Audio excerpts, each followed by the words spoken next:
आम्भମାନଙ୍କର ପରିତ୍ରାଣକର୍ତ୍ତା ଉଦ୍ଧାରକର୍ତ୍ତା ପ୍ରଭୁ ଯୀଶୁଖ୍ରୀଷ୍ଟଙ୍କର ବହୁମୂଲ୍ୟ ନାମରେ ଆପଣ ପ୍ରତ୍ୟେକଙ୍କୁ ଅମୃତମନାରେ କାର୍ଯ୍ୟକ୍ରମକୁ ସ୍ୱାଗତ କରେ। ଆମମାନେ ପ୍ରତିଦିନ ପ୍ରଭୁଙ୍କ ଚରଣ ତଳେ ବସୁଛୁ। ପ୍ରଭୁ ଆମମାନଙ୍କୁ ଆଶୀର୍ବାଦ କରୁଛନ୍ତି। ତାଙ୍କ ରବ ଆମେ ଶୁଣୁଛୁ। ତାଙ୍କରି ବାକ୍ୟ ଦ୍ୱାରା ନିଜ ଜୀବନକୁ ଆମେ ପରୀକ୍ଷା କରୁଛୁ। ଆତ୍ମିକ ଜୀବନକୁ ବୃଦ୍ଧି କରୁଅଛୁ। ଆସନ୍ତୁ ଆମମାନେ ସମସ୍ତେ ମିଶି ପ୍ରଭୁଙ୍କୁ ସର୍ବପ୍ରଥମେ ଧନ୍ୟବାଦ ଦେବା। ଆଜିର କାର୍ଯ୍ୟକ୍ରମଟିକୁ ପ୍ରଭୁଙ୍କ ଚରଣ ତଳେ ସମର୍ପଣ କରିବା। ଆସନ୍ତୁ ପ୍ରାର୍ଥନା କରିବା। ଧନ୍ୟବାଦ ସ୍ତୁତି ପ୍ରଶଂସା ପାଇବାର ଏକମାତ୍ର ଯୋଗ୍ୟ ପିତା, ଧନ୍ୟବାଦ ଦେଉଛି ପ୍ରଭୁ ତମରି ମହାନାମକୁ ଦୟା କଲ, ଅନୁଗ୍ରହ କଲ। ଆମ ଜୀବନରେ ଆଉ ଏକ ଦିବସ ତମେ ଯୋଗ କଲ ପ୍ରଭୁ, ଧନ୍ୟବାଦ ଦେଉଛୁ। ପ୍ରଭୁ ଆଜିର ଦିନଟିକୁ ତୁମ ଚରଣ ତଳେ ରଖୁଛୁ। ଦୟାକର, ଅନୁଗ୍ରହ କର। ଆମ ପ୍ରତ୍ୟେକଙ୍କୁ ତୁମେ ଆଶୀର୍ବାଦ କର। ପ୍ରତ୍ୟେକ ପରିବାରରେ ତୁମର ଉପସ୍ଥିତ ପ୍ରଦାନ କର। ପ୍ରାର୍ଥନା କରୁଛୁ ପ୍ରଭୁ, ଆଜିର କାର୍ଯ୍ୟକ୍ରମଟିକୁ ତୁମେ ହିଁ ପରିଚାଳନା କର। ଆରମ୍ଭରୁ ଶେଷ ପର୍ଯ୍ୟନ୍ତ ତୁମର ଉପସ୍ଥିତ ପ୍ରଦାନ କର। ତୁମର ରବ ଶୁଣିବୁ, ତୁମର ସ୍ତୁତି ବନ୍ଦନା କରିବୁ ପ୍ରଭୁ। ସବୁଥିରେ ତୁମର ଆଶୀର୍ବାଦ ରହୁ। ପବିତ୍ର ଆତ୍ମାଙ୍କ ଚାଳନା ପ୍ରଦାନ କର। ତୁମେ ହିଁ ସହବର୍ତ୍ତୀ ହୁଅ। ଆମ ପ୍ରତ୍ୟେକଙ୍କୁ ଏ କାର୍ଯ୍ୟକ୍ରମ ଦ୍ୱାରା ତୁମେ ଆଶୀର୍ବାଦ କରି ତୁମ ଗୌରବାର୍ଥେ ଆମମାନଙ୍କୁ ବ୍ୟବହାର କର। ପ୍ରାର୍ଥନା ଯୀଶୁଙ୍କ ନାମରେ ମାଗୁଅଛୁ, ଆମେନ୍। ଆସନ୍ତୁ ଗୋଟିଏ ଗୀତ ଦ୍ୱାରା ଆମମାନେ ପ୍ରଭୁଙ୍କର ପ୍ରଶଂସା କରିବା।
प्रभुଙ୍କ महानामକୁ ଧନ୍ୟ ହେଉ। ଆସନ୍ତୁ ଆଜିର ଧ୍ୟାନ ମଧ୍ୟକୁ ଯିବା। ଗତ ଅଧ୍ୟାୟରେ ଆମମାନେ ଧ୍ୟାନ କରୁଥିଲୁ ପ୍ରଭୁ ଯୀଶୁ ଖ୍ରୀଷ୍ଟ ଆମମାନଙ୍କ ନିମନ୍ତେ ପିତା ଈଶ୍ୱରଙ୍କ ନିକଟରେ ମଧ୍ୟସ୍ଥତା କରନ୍ତି। ଆମମାନଙ୍କର ପାପ କ୍ଷମା ନିମନ୍ତେ, ଆମମାନଙ୍କୁ ବିପଦରୁ ରକ୍ଷା କରିବା ନିମନ୍ତେ, ପାପ ଓ ମନ୍ଦରୁ ସୁରକ୍ଷା ପାଇବା ନିମନ୍ତେ, ସମସ୍ତ ପରୀକ୍ଷାରୁ ରକ୍ଷା ପାଇବା ନିମନ୍ତେ, ସମସ୍ତ ବିଷୟରେ ଯୀଶୁ ଆମମାନଙ୍କ ନିମନ୍ତେ ମଧ୍ୟସ୍ଥତା କରନ୍ତି, ଯାହାଦ୍ୱାରା ପରମେଶ୍ୱର ଆମମାନଙ୍କର ପାପ କ୍ଷମା କରନ୍ତି। କିନ୍ତୁ ଆମେ ମନେ ରଖିବା ଦରକାର, ଏପରି ଏକ ପାପ ଅଛି ଯାହା ନିମନ୍ତେ ଆମକୁ କ୍ଷମା ମିଳିନଥାଏ, ଯାହା ପ୍ରଭୁ ଯୀଶୁ ଖ୍ରୀଷ୍ଟ ନିଜେ କହିଛନ୍ତି। ବାକ୍ୟର ଗୋଟିଏ ପଦ ଆମେ ପାଠ କରିବା। ମାଥ୍ୟୁଙ୍କ ଲିଖିତ ସୁସମାଚାର ତାର 12 ଅଧ୍ୟାୟ 31 ପଦ। ମାଥ୍ୟୁ ତାର 12 ପର୍ବ 31 ପଦ ଲେଖାଯାଏ, ଅତଏବ ମୁଁ ତୁମମାନଙ୍କୁ କହୁଅଛି, ମନୁଷ୍ୟମାନଙ୍କର ସମସ୍ତ ପାପ ଓ ନିନ୍ଦା କ୍ଷମା କରାଯିବ, କିନ୍ତୁ ଆତ୍ମାଙ୍କ ବିରୁଦ୍ଧରେ ନିନ୍ଦା କ୍ଷମା କରାଯିବ ନାହିଁ। ପ୍ରଭୁ ଏହି ପର୍ତ୍ତ ବାକ୍ୟକୁ ଆଶୀର୍ବାଦ କରନ୍ତୁ, ବୁଝିବା ପାଇଁ ଚାଳନା ପ୍ରଦାନ କରନ୍ତୁ। ଆଜିର ପ୍ରସଙ୍ଗ ହେଉଛି ପବିତ୍ର ଆତ୍ମାଙ୍କ ବିରୁଦ୍ଧରେ ପାପ। ପବିତ୍ର ଆତ୍ମାଙ୍କର ନିନ୍ଦା କରିବା ବା ପବିତ୍ର ଆତ୍ମାଙ୍କ କାର୍ଯ୍ୟକୁ ନ୍ୟୁନ ଦୃଷ୍ଟିରେ ଦେଖିବା ପବିତ୍ର ଆତ୍ମାଙ୍କ ବିରୁଦ୍ଧରେ ବଡ଼ ପାପ ଅଟେ। ପ୍ରଭୁ ଯୀଶୁ ଯେତେବେଳେ ଜଗତରେ ଥିଲେ, ସେ ପବିତ୍ର ଆତ୍ମା ବା ଈଶ୍ୱରଙ୍କ ଆତ୍ମାଙ୍କ ଦ୍ୱାରା ସମସ୍ତ ଆଶ୍ଚର୍ଯ୍ୟ କାର୍ଯ୍ୟ କରୁଥିଲେ। ଏହି ବିଷୟକୁ ପ୍ରଭୁ ଯୀଶୁ ନିଜେ ମଧ୍ୟ ଘୋଷଣା କରିଛନ୍ତି। ଲୁକ ତାର 4 ପର୍ବ 18 ପଦ ଯଦି ପାଠ କରୁ, ସେଠାରେ ସେ କୁହନ୍ତି, ପ୍ରଭୁଙ୍କର ଆତ୍ମା ମୋ ଠାରେ ଅଧିଷ୍ଠିତ। ପ୍ରଭୁ ଯୀଶୁ ପବିତ୍ର ଆତ୍ମାଙ୍କ ସାହାଯ୍ୟରେ ସମସ୍ତ ରୋଗୀମାନଙ୍କୁ ସୁସ୍ଥ କରିବା ସହିତ ଭୂତଗ୍ରସ୍ତମାନଙ୍କୁ ମଧ୍ୟ ଭୂତ ଛଡ଼ଉଥିଲେ ଏବଂ ସେମାନଙ୍କୁ ସୁସ୍ଥ କରୁଥିଲେ। କିନ୍ତୁ ଶାସ୍ତ୍ରୀମାନେ ଏହା ବିଶ୍ୱାସ କରୁନଥିଲେ, ବରଂ ପବିତ୍ର ଆତ୍ମାଙ୍କ କାର୍ଯ୍ୟକୁ ନ୍ୟୁନ ଦୃଷ୍ଟିରେ ଦେଖୁଥିଲେ, ପବିତ୍ର ଆତ୍ମାଙ୍କ କାର୍ଯ୍ୟକୁ ନିନ୍ଦା କରୁଥିଲେ। ମାର୍କ ତାର 3 ପର୍ବ 22 ପଦ ଯଦି ଆମେ ପାଠ କରୁ, ସେଠାରେ ଆମେ ଦେଖୁ, ଜେରୁସାଲେମରୁ ଆସିଥିବା ଶାସ୍ତ୍ରୀମାନେ କହିଲେ, ଏହାକୁ ବାଲଜିବୁଲ ଲାଗିଛି, ପୁଣି ଭୂତପତିର ସାହାଯ୍ୟରେ ଇଏ ଭୂତ ଛଡ଼ାଏ। ପ୍ରଭୁ ଯୀଶୁ କରୁଥିବା ସମସ୍ତ ଆଶ୍ଚର୍ଯ୍ୟ କାର୍ଯ୍ୟକୁ ସେମାନେ ଶୈତାନର କାର୍ଯ୍ୟର ରୂପ ଦେଉଛନ୍ତି। ସେମାନେ କହୁଛନ୍ତି ପ୍ରଭୁ ଯୀଶୁଙ୍କୁ ବାଲଜିବୁଲ ଅର୍ଥାତ୍ ଶୈତାନ ଲାଗିଛି, ସେଇ ଶୈତାନର ଶକ୍ତିରେ ସେ ଭୂତ ଛଡ଼ଉଛି। ସେହିପରି ମାଥ୍ୟୁ ତାର 9 ପର୍ବ 34 ପଦରେ ଆମେ ଦେଖୁ, ଫାରୁସୀମାନେ ମଧ୍ୟ କହୁଥିଲେ, ସେ ଭୂତପତିଙ୍କ ସାହାଯ୍ୟରେ ଭୂତ ଛଡ଼ଉଛି। ଏଠାରେ ଦେଖୁ, କାର୍ଯ୍ୟ ହେଉଛି ପବିତ୍ର ଆତ୍ମାଙ୍କର, କିନ୍ତୁ ଲୋକେ ସ୍ୱୀକାର ନ କରି ଶୈତାନର କାର୍ଯ୍ୟ ବୋଲି କହୁଛନ୍ତି। ଏହା ହେଉଛି ପବିତ୍ର ଆତ୍ମାଙ୍କ ବିରୁଦ୍ଧରେ ପାପ ଅଟେ, ପବିତ୍ର ଆତ୍ମାଙ୍କ ନିନ୍ଦା ଅଟେ। ସେହି ଲୋକମାନେ ପବିତ୍ର ଆତ୍ମାଙ୍କ କାର୍ଯ୍ୟକୁ ସ୍ୱୀକାର ନ କରି ଶୈତାନକୁ ସ୍ୱୀକାର କରୁଛନ୍ତି। ସେମାନେ ଭାବୁଛନ୍ତି ଏ କାର୍ଯ୍ୟଗୁଡ଼ିକ ବାଲଜିବୁଲର କାର୍ଯ୍ୟ, ଶୈତାନର କାର୍ଯ୍ୟ। ଆଜି ଆମମାନଙ୍କ ମଧ୍ୟରେ ମଧ୍ୟ ଏପରି ଅନେକ ଅଛନ୍ତି। ବିଶେଷରେ ଯେତେବେଳେ ଆମେ ଗ୍ରାମ୍ୟ ଜାଗାରେ ଦେଖୁ, ଗାଁ ଗହଳିରେ ଦେଖୁ, ସେଠାରେ ସାନ ପିଲାମାନଙ୍କୁ ଟିକେ ଜ୍ୱର ହେଲେ, ଏକ ଉଦାହରଣ ସ୍ୱରୂପ ମୁଁ ଆପଣଙ୍କୁ କହିବାକୁ ଚାହେଁ, ସାନ ପିଲାମାନଙ୍କୁ ଟିକେ ଜ୍ୱର ହେଲେ ବା ଦେହ ଖରାପ ହେଲେ ସେମାନେ ମେଡ଼ିକାଲ ନେବା ପରିବର୍ତ୍ତେ ପ୍ରଥମେ ତାକୁ ଝଡ଼ା ଫୁଙ୍କା କରନ୍ତି। ଅନେକ ଅଛନ୍ତି ଯେଉଁମାନେ ଗୁଣିଆମାନଙ୍କ ପାଖକୁ ଶିଶୁମାନଙ୍କୁ ନେଇଯାଆନ୍ତି। ଏହି ବିଷୟ ହେଉଛି ଶୈତାନକୁ ସ୍ୱୀକାର କରିବା ଓ ପବିତ୍ର ଆତ୍ମାଙ୍କ ବିରୋଧ କରିବା କାର୍ଯ୍ୟ। ଆମେ ବିଶ୍ୱାସରେ ପ୍ରାର୍ଥନା କଲେ ପବିତ୍ର ଆତ୍ମା କାର୍ଯ୍ୟ କରନ୍ତି, କିନ୍ତୁ ଆମର ପବିତ୍ର ଆତ୍ମାଙ୍କ ଉପରେ ବିଶ୍ୱାସ ଦୁର୍ବଳ ଥିବାରୁ ଆମେ ଗୁଣିଆ ବା ଝଡ଼ା ଫୁଙ୍କାର ସାହାଯ୍ୟ ନେଇଥାଉ। ଆମେ ପବିତ୍ର ଆତ୍ମାଙ୍କର କାର୍ଯ୍ୟର ମହତ୍ତ୍ୱକୁ ନ ବୁଝି ତାଙ୍କୁ ନ୍ୟୁନ କରିଥାଉ। ଆମେ ଏପରି କାର୍ଯ୍ୟ ଦ୍ୱାରା ପବିତ୍ର ଆତ୍ମାଙ୍କୁ ଦୁଃଖ ଦେଇଥାଉ। ଆହୁରି ଅନେକ ପ୍ରକାରରେ ଆମେ ପବିତ୍ର ଆତ୍ମାଙ୍କୁ ଦୁଃଖ ଦେଇଥାଉ। କେତୋଟି ବିଷୟକୁ ଆମେ ଧ୍ୟାନ କରିବା ଯାହାଦ୍ୱାରା ଆମେ ପବିତ୍ର ଆତ୍ମାଙ୍କୁ ଦୁଃଖ ଦେଇଥାଉ ଏବଂ ତାଙ୍କୁ ନ୍ୟୁନ ଭାବିଥାଉ, ପବିତ୍ର ଆତ୍ମାଙ୍କୁ ଆମେ ଅପମାନ କରିଥାଉ। ଏ କେତୋଟି ବିଷୟ ରହିଛି ଯାହାକୁ ଆମେ ଧ୍ୟାନ କରିବା। ପ୍ରଥମ ବିଷୟ ହେଉଛି ମନୁଷ୍ୟର ଅହଙ୍କାର ଦ୍ୱାରା। ମନୁଷ୍ୟର ଅହଙ୍କାର ଦ୍ୱାରା ମନୁଷ୍ୟ ପ୍ରଭୁ ଯୀଶୁଙ୍କୁ ସ୍ୱୀକାର ନ କରିବା, ପ୍ରଭୁ ଯୀଶୁଙ୍କ କାର୍ଯ୍ୟକୁ ଅବମାନନା କରିବା, ବିଶେଷରେ ପ୍ରଭୁ ଯୀଶୁଙ୍କ ସେହି କ୍ରୁଶୀୟ ରକ୍ତକୁ ସାମାନ୍ୟ ବିଷୟ ଭାବି ହେୟଜ୍ଞାନ କରିବା ହେଉଛି ମନୁଷ୍ୟର ଅହଙ୍କାର ଅଟେ। ପ୍ରଭୁ ଯୀଶୁଙ୍କ କାର୍ଯ୍ୟକୁ ମିଥ୍ୟା ବୋଲି କହିବା, ଏହା ମନୁଷ୍ୟର ଅହଂଭାବକୁ ପ୍ରକାଶ କରିଥାଏ। ଏପରି ଅହଙ୍କାର ଦ୍ୱାରା ମନୁଷ୍ୟ ପବିତ୍ର ଆତ୍ମାଙ୍କୁ ଦୁଃଖ ଦେଇଥାଏ। ଦ୍ୱିତୀୟ ବିଷୟଟି ହେଉଛି ମନୁଷ୍ୟର ଅବାଧ୍ୟତା ଦ୍ୱାରା। ପରମେଶ୍ୱର ଆମମାନଙ୍କୁ ସମସ୍ତ ବିଷୟ ଯୋଗାନ୍ତି, ଆମମାନଙ୍କର ସମସ୍ତ ଭାର ସେ ବହନ କରୁଛନ୍ତି। ତଥାପି ଯଦି ଆମେ ତାଙ୍କର ବିରୋଧ ହେବା, ତାଙ୍କର ଆଜ୍ଞାକୁ ନ ମାନିବା, ଏହା ମନୁଷ୍ୟର ଅବାଧ୍ୟତା ଅଟେ। ଆମେ ଯିଶାୟା ପୁସ୍ତକ 63 ପର୍ବ ଯଦି ପାଠ କରୁ 9 ପଦ ଏବଂ 10 ପଦ, ସେଠାରେ ଲେଖାଯାଏ, ସେମାନଙ୍କର ସବୁ ଦୁଃଖରେ ସେ ଦୁଃଖିତ ହେଲେ ଓ ତାହାଙ୍କର ଶ୍ରୀମୁଖ ସ୍ୱରୂପ ଦୂତ ସେମାନଙ୍କୁ ପରିତ୍ରାଣ କଲେ। ସେ ଆପଣା ପ୍ରେମ ଓ ଆପଣା ଦୟାରେ ସେମାନଙ୍କୁ ମୁକ୍ତ କଲେ ଓ ପୁରାତନ କାଳରେ ସମସ୍ତ ଦିନ ସେମାନଙ୍କୁ ବହି କରିନେଲେ। ମାତ୍ର ସେମାନେ ବିଦ୍ରୋହୀ ହେଲେ ଓ ତାହାଙ୍କର ପବିତ୍ର ଆତ୍ମାଙ୍କୁ ଶୋକାକୁଳ କଲେ।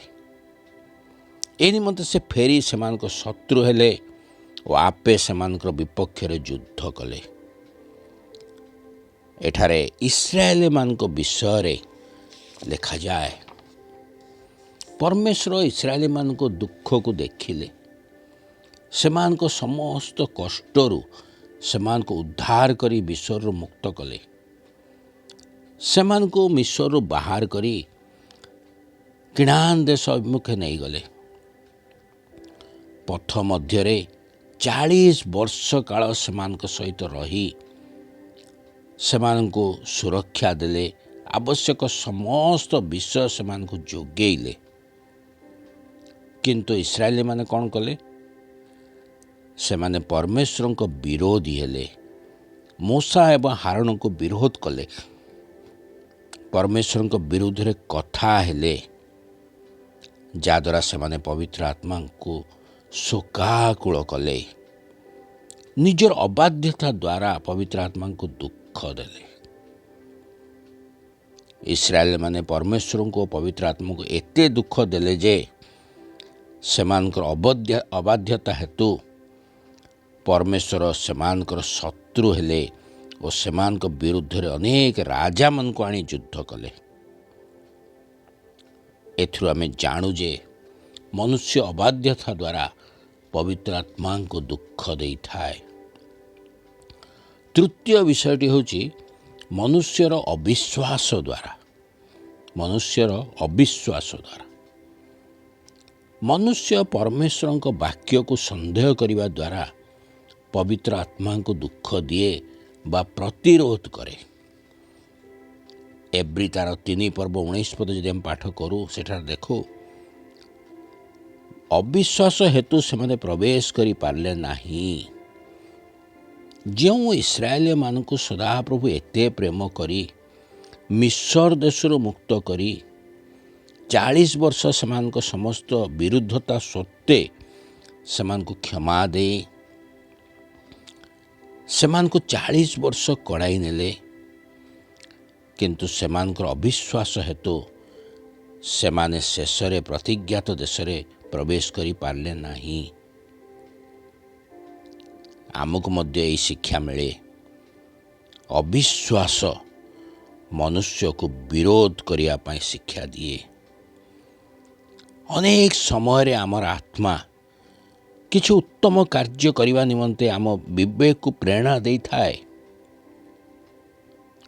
किंतु जेतबळे आमे स्व इच्छा रे पवित्र आत्मा निवेदन और चालना को प्रतिरोध करूँ सेतबळे आमे आमर अविश्वास रे प्रकाश करूँ।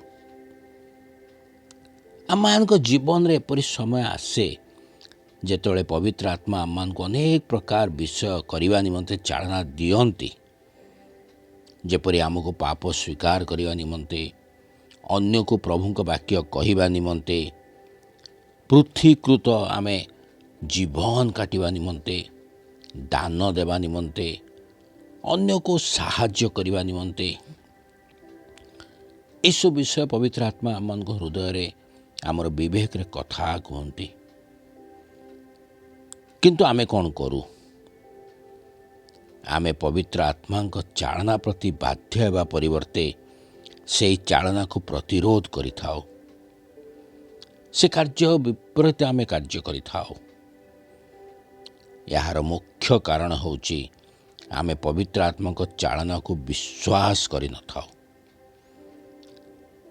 तेणु देखो अविश्वास द्वारा मनुष्य पवित्र आत्मा को दुख दे थाए।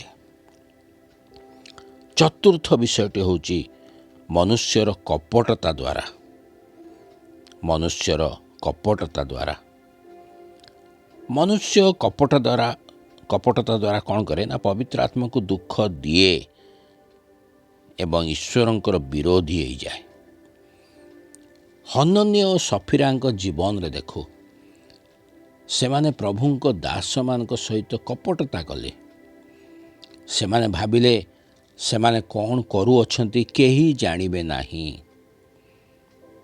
एक प्रकार से माने पवित्र आत्मा को परीक्षा कले एवं मिथ्या कहिले।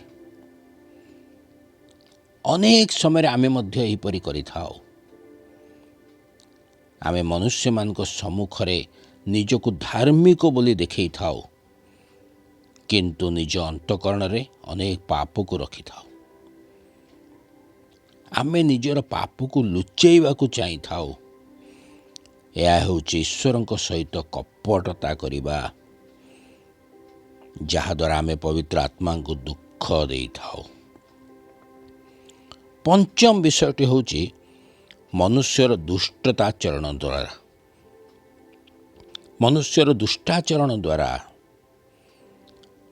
मनुष्य तार दुष्ट आचरण द्वारा पवित्र आत्मा को दुख दे थाए। प्रभु का वाक्य हमको शिक्षा दिए एफिसियो 4 पर्व तार 30 पद जदि पाठ करूँ आमे देखो ईश्वर को जो पवित्र आत्मा द्वारा तुम माने मुक्ति दिवस निमंते मुद्रांकित होई अछ ताहाको दुख दियो नाही बोल लिखाई ताहाको दुख दियो नाही। प्रभु का वाक्य आमको सचेतन करे आमर दुष्टाचरण द्वारा पवित्र आत्मा को दुख न देवा निमंते आमको शिक्षा दिए किंतु आमे कौन करूछु बारंबार आमे दुष्टाचरण करूछु। पवित्र आत्मा को दुख न देवा निमंते आमको प्रभु आज्ञा गुड़िक मध्य देइछंती। एफिसियो 4 पर्व तार 31 पद 32 पद जदि हम पाठ करूँ सेठार देखो लिखा जाए समस्त प्रकार कटु भाव राग क्रोध कलह और निंदा पुणी समस्त प्रकार हिंसा ତୁମମାନଙ୍କ ଠାରୁ ଦୂର ହେଉ। ଆଉ ପରସ୍ପର ପ୍ରତି ସଦୟ ହୁଅ, କୋମଳ ହୃଦୟ ହୁଅ। ପୁଣି ଈଶ୍ୱରଙ୍କ ଖ୍ରୀଷ୍ଟଙ୍କ ଠାରେ ତୁମମାନଙ୍କୁ ଯେପରି କ୍ଷମା କଲେ ସେହିପରି ପରସ୍ପରକୁ କ୍ଷମା କର। ଆମକୁ କ'ଣ ତ୍ୟାଗ କରିବାର ଅଛି ଏବଂ କ'ଣ ଗ୍ରହଣ କରିବାର ଅଛି, କେଉଁ ବିଷୟ ଆମକୁ କାର୍ଯ୍ୟରେ କରିବାର ଅଛି, ଯାହାଦ୍ୱାରା ଆମେ ପବିତ୍ର ଆତ୍ମାଙ୍କୁ ଦୁଃଖ ଦେବା ନାହିଁ, ସେହି ବିଷୟରେ ଏଠାରେ ସ୍ପଷ୍ଟ ଭାବରେ ଲେଖାଯାଏ। କିନ୍ତୁ କ'ଣ ଆମେ ପାଳନ କରୁଛୁ? ଆମମାନଙ୍କୁ ଆମ ଜୀବନରୁ ଯେଉଁ ବିଷୟଗୁଡ଼ିକ ଦୂର କରିବାକୁ କୁହାଯାଇଛି, ସେହି ବିଷୟଗୁଡ଼ିକ ଆମେ କରିଥାଉ, ଯାହାଦ୍ୱାରା ଆମେ ପବିତ୍ର ଆତ୍ମାଙ୍କୁ ଦୁଃଖ ଦେଇଥାଉ। ପବିତ୍ର ଆତ୍ମାଙ୍କୁ ଦୁଃଖ ଦେବା ଦ୍ୱାରା ଆମେ ପବିତ୍ର ଆତ୍ମାଙ୍କ ବିରୁଦ୍ଧରେ ପାପ କରିଥାଉ। ତେଣୁ ମନେ ରଖିବା, ଆମର ସମସ୍ତ ପାପ ନିମନ୍ତେ ଆମକୁ କ୍ଷମା ମିଳିଯିବ, କିନ୍ତୁ ପବିତ୍ର ଆତ୍ମାଙ୍କ ବିରୁଦ୍ଧରେ କରାଯାଇଥିବା ପାପ ନିମନ୍ତେ କ୍ଷମା ଦିଆଯିବ ନାହିଁ। ତେଣୁ ଆଜିଠାରୁ ଆମେ ସତର୍କ ହେବା, ଯେପରି ପବିତ୍ର ଆତ୍ମାଙ୍କ ବିରୁଦ୍ଧରେ କାର୍ଯ୍ୟ କରିବା ନାହିଁ, ତାଙ୍କର ଚାଳନାକୁ ପ୍ରତିରୋଧ କରିବା ନାହିଁ, ଆମ ମନରେ ଅହଙ୍କାର ଆମେ ରଖିବା ନାହିଁ, ଅବାଧ୍ୟ ହେବା ନାହିଁ ଏବଂ ଅବିଶ୍ୱାସ ମଧ୍ୟ କରିବା ନାହିଁ। ମନରେ କପଟତା ରଖିବା ଦ୍ୱାରା ଆମେ ପ୍ରଭୁଙ୍କୁ ଦୁଃଖ ଦେବା ନାହିଁ, ପବିତ୍ର ଆତ୍ମାଙ୍କୁ ଦୁଃଖ ଦେବା ନାହିଁ ଏବଂ ଆମର ଦୁଷ୍ଟାଚରଣ ଦ୍ୱାରା ପବିତ୍ର ଆତ୍ମାଙ୍କୁ ଆମେ ଦୁଃଖ ଦେବା ନାହିଁ। ଏଗୁଡ଼ିକ ହେଉଛି ପବିତ୍ର ଆତ୍ମାଙ୍କ ବିରୁଦ୍ଧରେ ପାପ ଅଟେ। ତେଣୁ ପ୍ରଭୁ ଆମମାନଙ୍କୁ ଚାଳନା ପ୍ରଦାନ କରନ୍ତୁ। ଆଜିର ବାକ୍ୟ ଦେଇ କଥା କୁହନ୍ତୁ, ଯାହାଦ୍ୱାରା ଆମେ ବୁଝିପାରିବା ଯେ ଆମେ କିପରି ପବିତ୍ର ଆତ୍ମାଙ୍କ ବିରୁଦ୍ଧରେ ପାପ କରୁଅଛୁ, ଆଉ ଏହା ବୁଝିବା ପରେ ଆମେ ସେହି ପାପରୁ ନିବୃତ୍ତ ହୋଇପାରିବା। ପ୍ରଭୁ ଅଳ୍ପ ଚିନ୍ତାରେ ଆମେ ପ୍ରତ୍ୟେକଙ୍କୁ ଆଶୀର୍ବାଦ କରନ୍ତୁ। ଆସନ୍ତୁ ପ୍ରାର୍ଥନା କରିବା। ମଙ୍ଗଳମୟ ପିତା, ଧନ୍ୟବାଦ ଦେଉଛୁ ସୁନ୍ଦର ବାକ୍ୟ ପାଇଁ। ହଁ ପ୍ରଭୁ, ଆମେ ଜାଣତରେ କିମ୍ବା ଅଜାଣତରେ ପ୍ରତିଦିନ ପ୍ରଭୁ ପବିତ୍ର ଆତ୍ମାଙ୍କ ବିରୁଦ୍ଧରେ ପାପ କରୁଅଛୁ। ହଁ ପ୍ରଭୁ, କ୍ଷମା କର। ଆଜିର ବାକ୍ୟ ଦ୍ୱାରା ତୁମେ କଥା କହିଥିବାରୁ ଧନ୍ୟବାଦ ଦେଉଛୁ। ଏହି ବାକ୍ୟ ପ୍ରମାଣେ ପ୍ରଭୁ ବାକ୍ୟକୁ ହୃଦୟରେ ରଖି ଯେପରି ଆମେ ପବିତ୍ର ଆତ୍ମାଙ୍କ ବିରୁଦ୍ଧରେ କୌଣସି ପାପ କରିବା ନାହିଁ, ସେହି ପାପଗୁଡ଼ିକରୁ ନିବୃତ୍ତ ହେବା, ସେହିପରି ଆମମାନଙ୍କୁ ଚାଳନା ପ୍ରଦାନ କର, ଆଶୀର୍ବାଦ କର। ଆରମ୍ଭରୁ ଶେଷ ପର୍ଯ୍ୟନ୍ତ ତୁମେ ଆମମାନଙ୍କ ସହିତ ଉପସ୍ଥିତ ରହିଥିବାରୁ ଧନ୍ୟବାଦ ଦେଇ ପ୍ରାର୍ଥନା ଯୀଶୁଙ୍କ ନାମରେ ମାଗୁଅଛୁ। ଆମେନ୍।